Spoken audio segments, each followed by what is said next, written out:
O Alexandre de Moraes continua sendo sabatinado. Começou por volta das 10h30 da manhã, um pouquinho atrasado. E alguns temas a gente já pode adiantar para a gente debater um pouquinho aqui.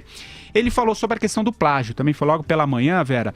Em relação a esse assunto, ele negou, disse ser rancor de um professor que ocorreu quando ele, com ele, ao cargo de docente na universidade. Não chama ainda? Então estamos com um probleminha aqui, mas vamos abordar esse tema. Acho que tivemos um problema aqui com o nosso vídeo. Mas ele disse que isso foi um rancor, Vera, que não foi, negou que tivesse ocorrido plágio. Ele disse que a mulher do professor espanhol, autor do livro que ele é acusado de plagiar, foi induzida a erro, porque fizeram ela acreditar que ele tinha realmente plagiado a obra e que o próprio tribunal espanhol já teria se manifestado de que o que ele fez foi referência a um caso público, portanto não um plágio. Mas a tradução do livro dele em relação ao livro espanhol é muito clara, que ele realmente copiou e traduziu o trecho. Ele foi um pouco evasivo, não deu uma explicação suficientemente boa para esse caso, mas ele se saiu por essa e repetiu essa mesma explicação quando voltaram a questionar esse assunto. Eu acho que ele foi evasivo e não explicou suficientemente. As duas transcrições são muito literais e ele não faz a citação que se faz de praxe quando você está citando uma outra obra. Então, antes de jogar lá para o Andreasa e para o Madureira, vamos então ver um trechinho desse vídeo nessa sabatina agora ao Senado. Vai lá, Reginaldo. A questão do plágio. Outra questão absolutamente inverídica, absolutamente falsa, uma questão inventada por alguém que infelizmente foi reprovado em concurso na Universidade de São Paulo. O Andreasa, convenceu para você essa questão do plágio?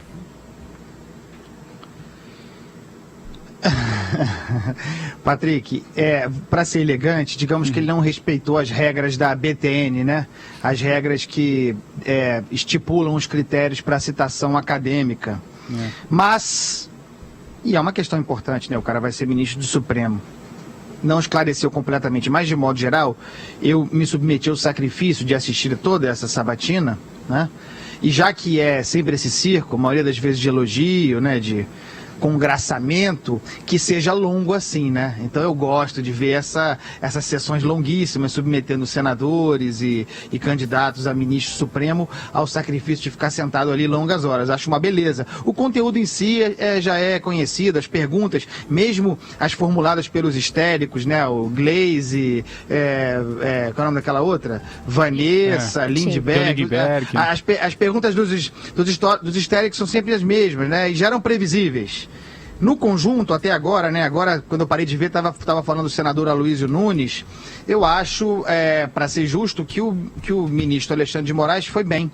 E eu fiquei muito impressionado, nunca tinha o ouvido falando tão longamente, muito articulado, culto, informado, conhecedor das leis.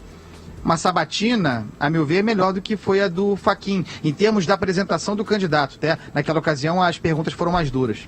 Ele é tudo isso que você disse, desculpa, Madureira, só detalhar um pouquinho, mas vocês vejam que mesmo ele fazendo um exercício ali, que você vê que ele está empenhado em soar humilde, calmo, tranquilo, ele ainda soa um pouquinho acima do tom, né? Arrogante, certas vezes, a gente vai ver isso nos próximos vídeos. Diga, Madureira, desculpa. Não.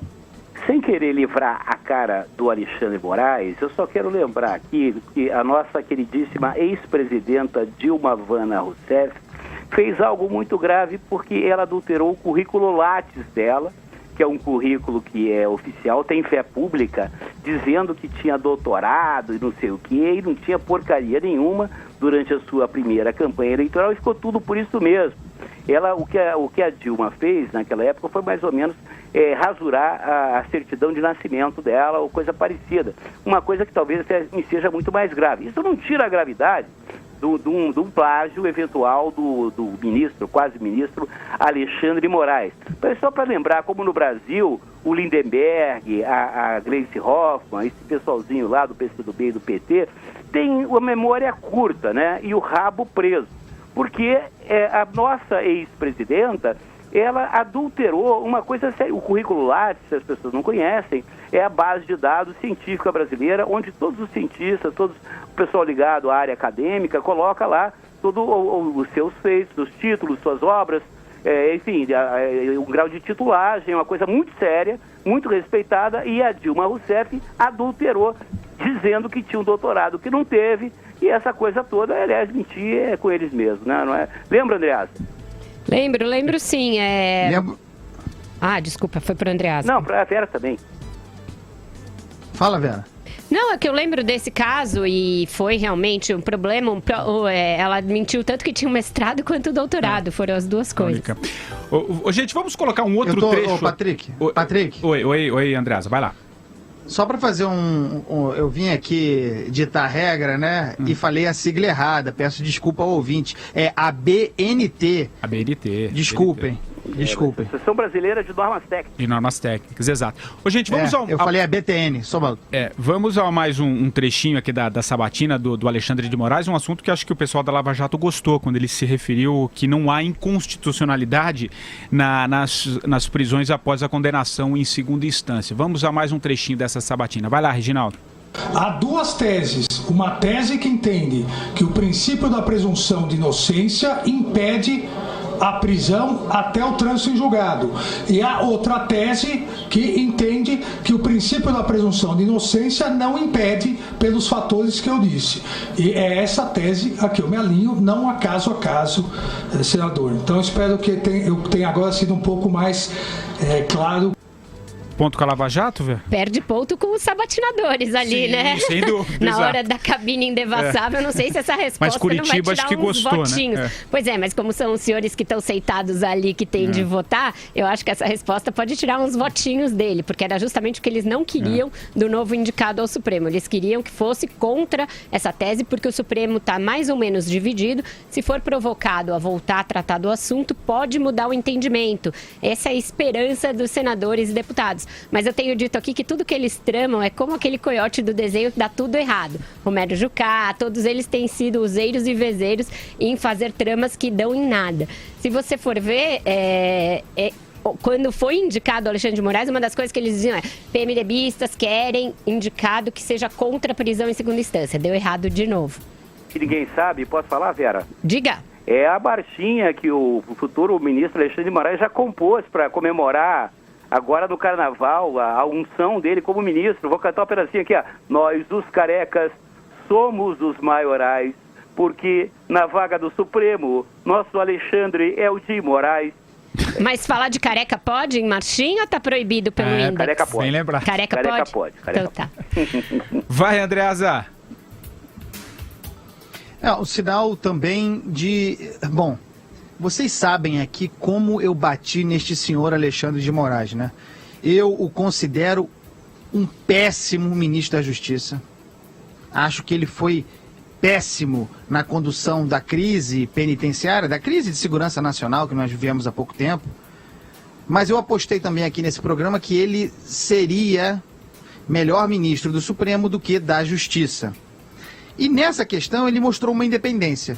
A Vera acabou de dizer, esperava-se que ele, para conquistar votos, se declarasse contra a prisão em segunda instância. Para quem quer ser ministro supremo a qualquer custo, era o certo a dizer, agradaria a audiência. No entanto, ele foi lá e se disse a favor.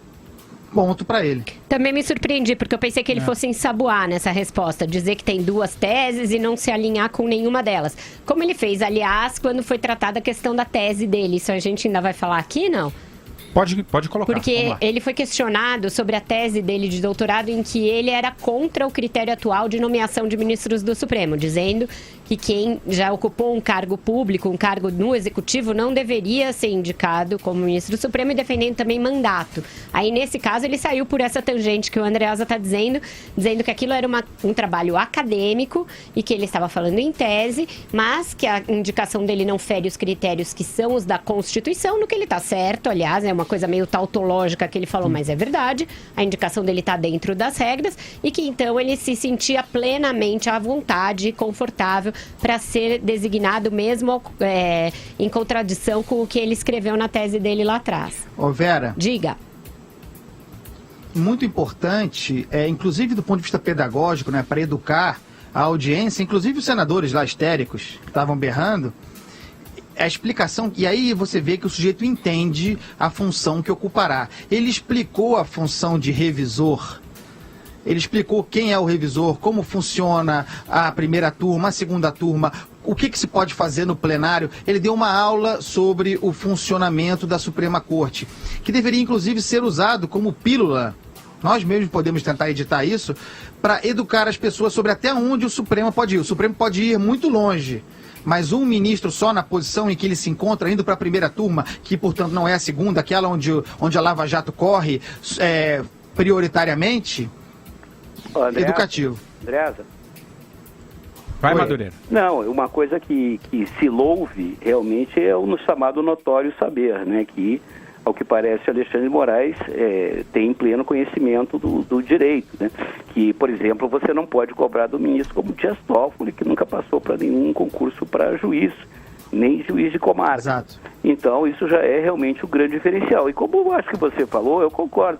O fato de um cara realmente não ter ido bem no Poder Executivo não significa que ele vai repetir a performance no Poder Judiciário. Eu acho que, às vezes, realmente o perfil é diferente.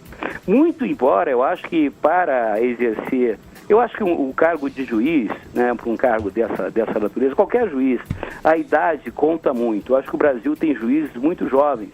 E para você julgar, você tem que ter quilômetro rodado, ser cascudo, ter vivido muitas coisas na vida. O juiz é realmente uma coisa para decanos, para a pessoa já, né, na curva final da vida.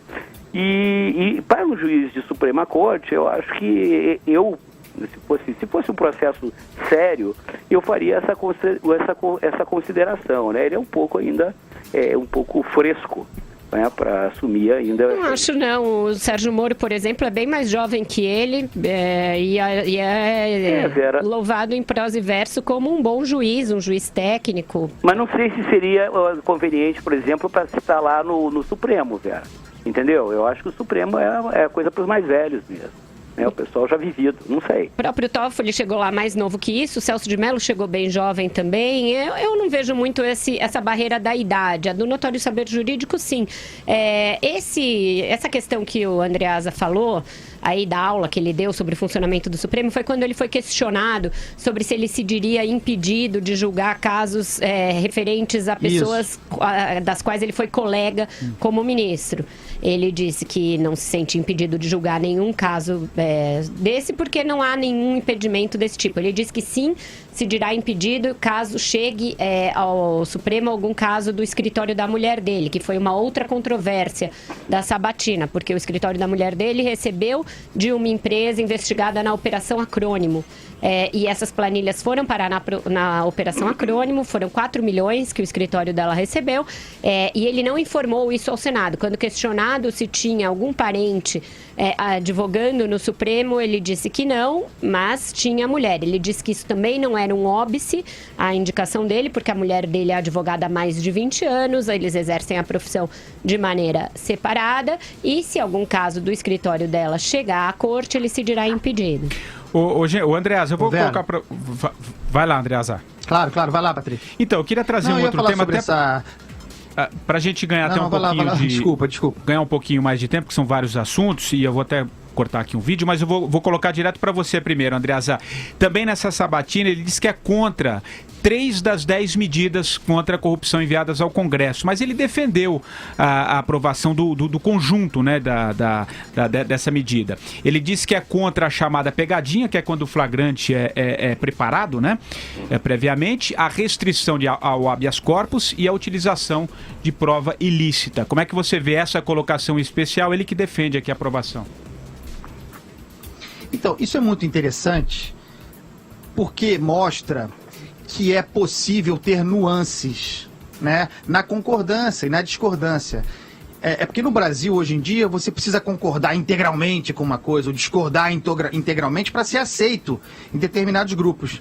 Quando não é nada disso, é possível concordar em partes, discordar em partes, e aí é por aí que vai a argumentação. Então, de modo geral, ele deixou claro, e eu concordo com ele, sou a favor das medidas, mas não sou a favor da integralidade do que é proposto. E, curiosamente, concordo com ele. Acho que esses 3 pontos das 10 medidas são ruins, porque investem na insegurança jurídica. Ah, mas hoje a insegurança jurídica, dane-se, porque é para botar na cadeia o Lula.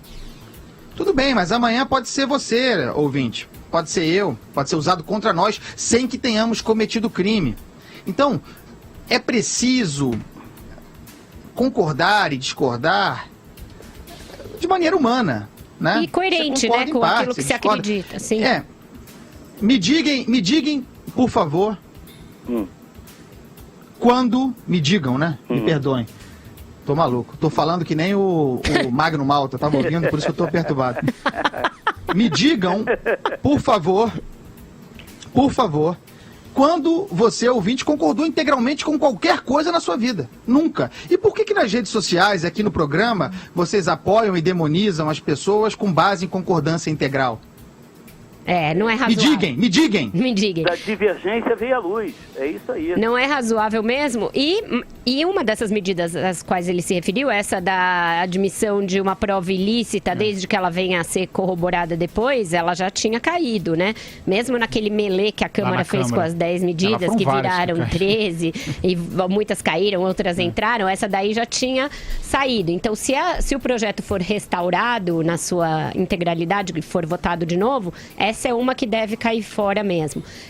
Eu acho que a gente também deveria fazer referência aqui a outra tentativa que a turma do Jardim da Infância fez ali, que foi de perguntar para ele se ele se diria impedido de julgar casos da Lava Jato por ter sido ministro. Então foram dois tipos de impedimento, né?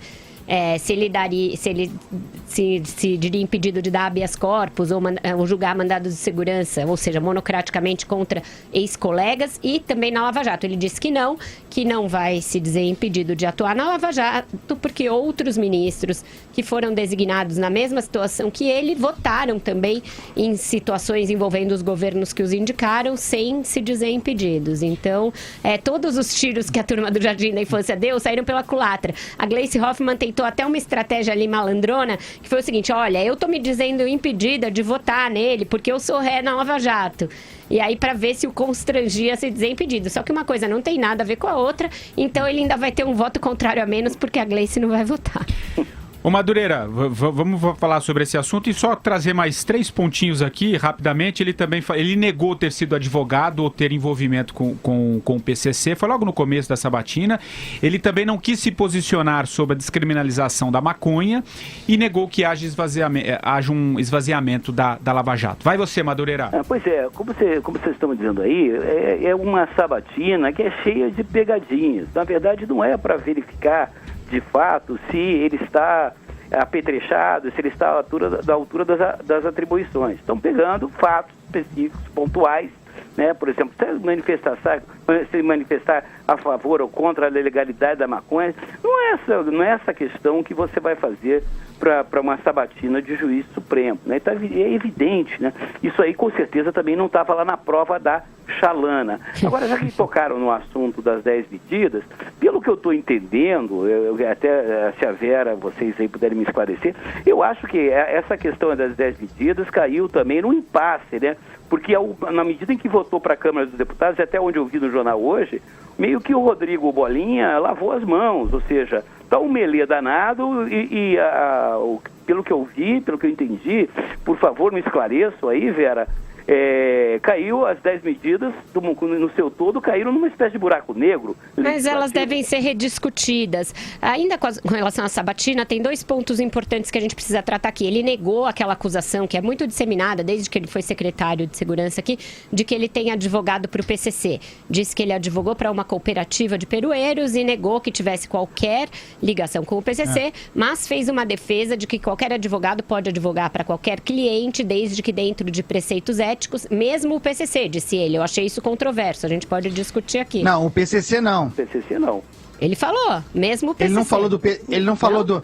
Ele falou que pode ligar, pode advogar para elementos, indivíduos supostamente ligados ao PCC, mas como o PCC não é uma instituição reconhecida legal, ele deixou claro, não disse, porque afinal de contas o PCC não é advogável, não tem CNPJ, não é uma pessoa física. Era só que faltava, então, né, André? ele fez essa ressalva.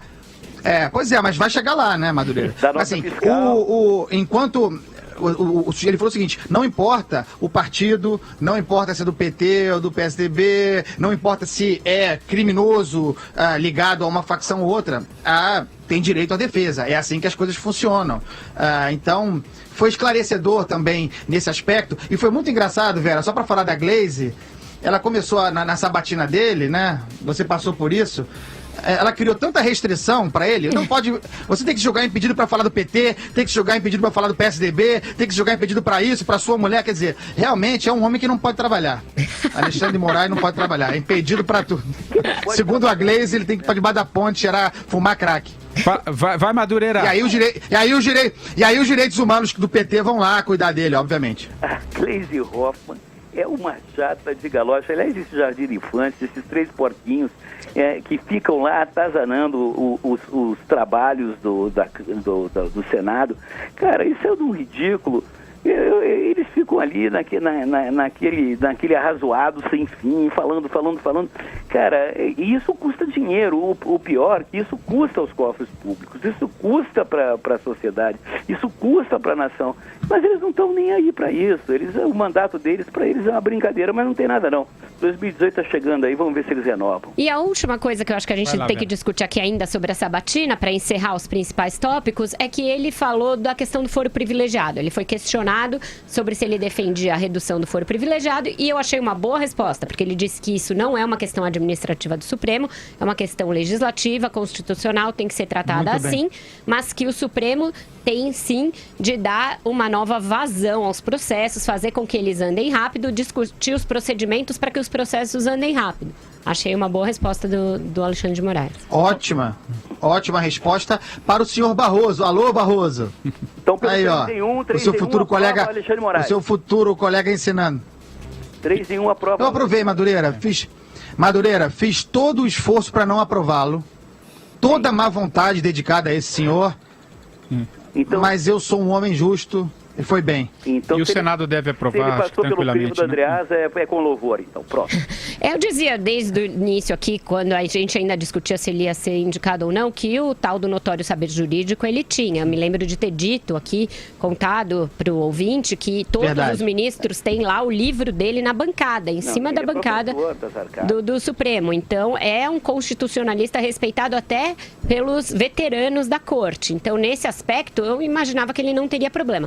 Ele tem alguns outros problemas que ele está tentando controlar, ele deve ter tomado um remedinho ali antes da sabatina, que são, ele é irritável facilmente, ele não gosta de ser questionado, ele é muito vaidoso, ele é muito arrogante muitas vezes e ele é polêmico nas respostas. Ele está conseguindo evitar todas essas cascas de banana nessas quase 7 horas. Diga. Vai, Andreasa, para a gente depois chamar o nosso primeiro... Falamos muito sobre juiz conservador, né? Eu mesmo preferia o Ives, mas tenho a impressão de que temos aí no Alexandre de Moraes um futuro ministro do Supremo de viés conservador. Não sei não, ele falou uma coisa que você não deve ter gostado nesse aspecto. Porque ele defendeu a audiência de custódia para ter menos preso. Isso ele defendeu. Ah, eu vi, mas enfim, não dá para ser perfeito, né, Vera? É o conservador possível naquela corte e no sentido melhor da palavra, né? A Constituição precisa ser conservada. Vera, ele fez media training, Vera, tá na cara. Certeza. Aliás, tá na careca. Fez. Legal, gente.